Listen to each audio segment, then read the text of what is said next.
Channel subscribe करें, Facebook पर हैं तो पेज फॉलो करें, लाइक करें, कमेंट करें, शेयर करें।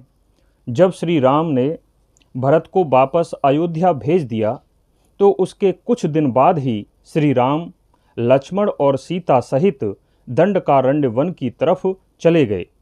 उस वन के अंदर जैसे ही जाने लगे वैसे ही बहुत भयंकर गर्जना करते हुए एक पर्वत जैसा विशालकाय राक्षस आकर सामने खड़ा हो गया। उसकी हंसी इतनी भयानक थी कि सीता भय के कारण थर थर कांप रही थीं। उस राक्षस का नाम विराध था। वह नरभक्षी राक्षस था।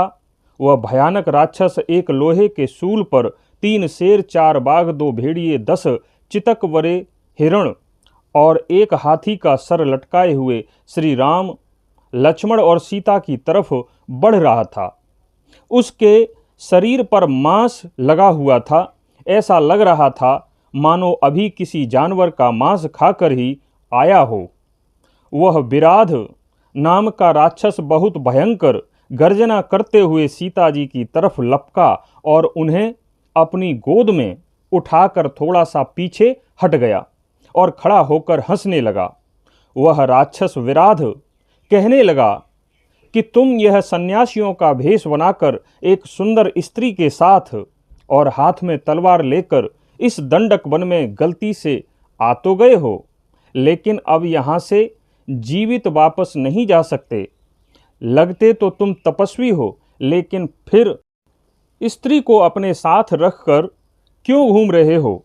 क्या तुमने इस दंडकारण्य वन में आने से पहले मेरा नाम नहीं सुना था? मेरा नाम विराध है। मुझे ऋषि मुनियों और तपस्वियों का मांस खाने में बड़ा आनंद आता है, लेकिन यह स्त्री तो बहुत सुंदर है। अब यह मेरी भार्या बनेगी और तुम दोनों को मारकर मैं तुम्हारे रक्त को पीऊंगा। इस तरह कहता हुआ वह राक्षस सीता जी को गोद में उठाए हुए तेज स्वर में बोल रहा था।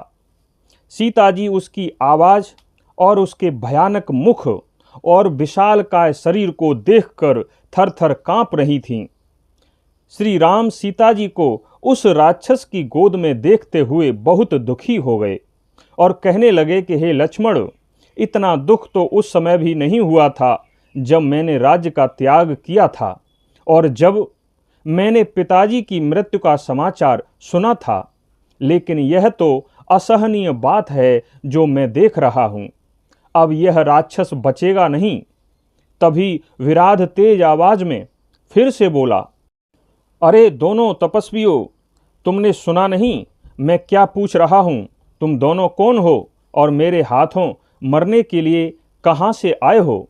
तब श्री राम ने अपना परिचय देते हुए कहा कि हे नीच राक्षस, मैं दशरथ पुत्र राम और यह मेरे छोटे भ्राता लक्ष्मण हैं।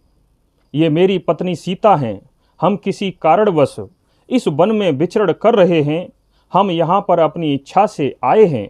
श्री राम की बात सुनकर वह विराध नाम का राक्षस अपना परिचय देने लगा। वह बोला कि मैं जब नामक राक्षस का पुत्र हूँ और मेरी माता का नाम सत्यहृदा है। मेरा नाम विराध है। मैंने कठोर तपस्या करके ब्रह्मा जी को प्रसन्न किया है और उनसे मैंने वरदान मांगा कि मैं किसी भी शस्त्र से मर नहीं सकता। कोई भी व्यक्ति मेरे शरीर को किसी भी शस्त्र से छिन्न भिन्न नहीं कर सकता। इसलिए अब तुम दोनों इस स्त्री को यहीं छोड़कर यहाँ से वापस भाग जाओ। मैं तुम पर दया करूँगा और तुम्हारे प्राणों को नहीं लूँगा। यह सुनकर तो श्री राम की आंखों में भयंकर क्रोध आ गया। क्रोध में चिल्लाते हुए राम बोले कि हे नीच, तेरी सोच भी बहुत नीच है। अब तुझे मृत्यु से कोई नहीं बचा सकता। इतना कहते हुए श्री राम ने अपने धनुष से उस पर्वत के समान विराध राक्षस पर 7 बाण मारे। उन भयानक बाणों से वह राक्षस घायल हो गया।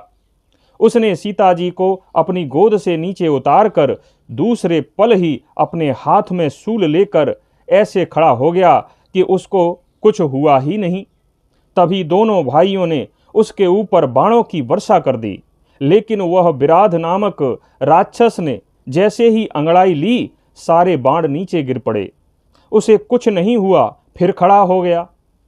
क्योंकि उसे ब्रह्मा जी का वरदान था कि कोई भी उसे किसी भी अस्त्र शस्त्र से मार नहीं सकता।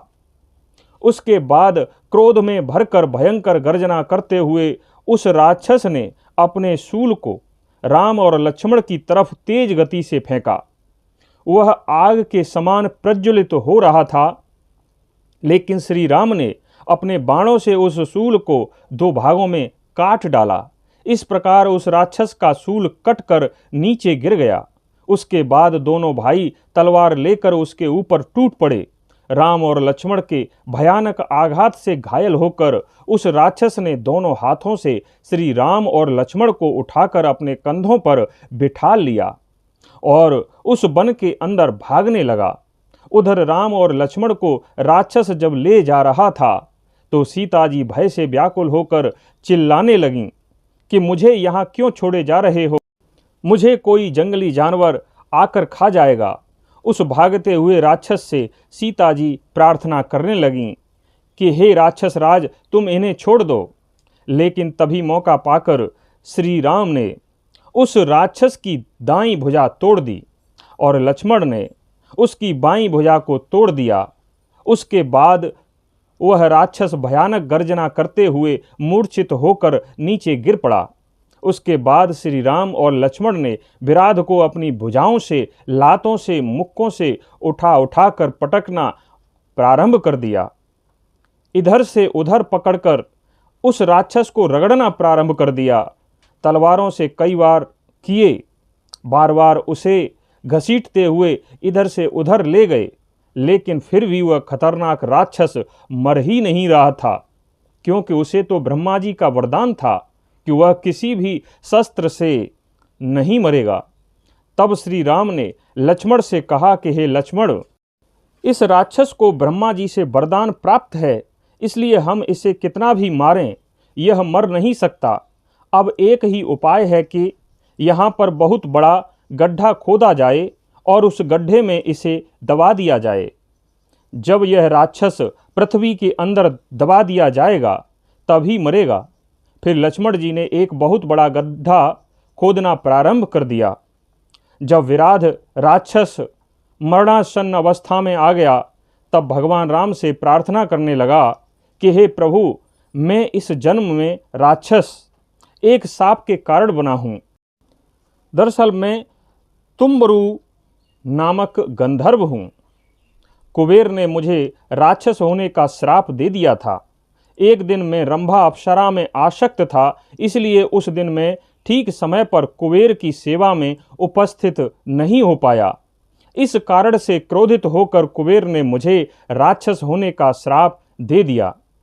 जब मैंने उनसे श्राप वापस लेने का निवेदन किया तब उन्होंने कहा कि एक दिन दशरथ नंदन श्री राम तुम्हारे पास आएंगे, तभी तुम्हारा उद्धार होगा। हे प्रभु, आज आपकी कृपा से मुझे उस श्राप से छुटकारा मिल गया है। हे भगवान, जो राक्षस गड्ढे में गाड़ दिए जाते हैं उन्हें सनातन लोकों की प्राप्ति होती है, इसलिए मुझे गड्ढे में ही गाड़ दिया जाए। इस प्रकार श्री राम ने उस राक्षस को उस गड्ढे में गाड़ दिया। फिर उस विराध राक्षस ने अपने प्राण छोड़ दिए और स्वर्गलोक में चला गया। इस प्रकार विराध राक्षस की यह कथा हमने आपको सुनाई। धन्यवाद।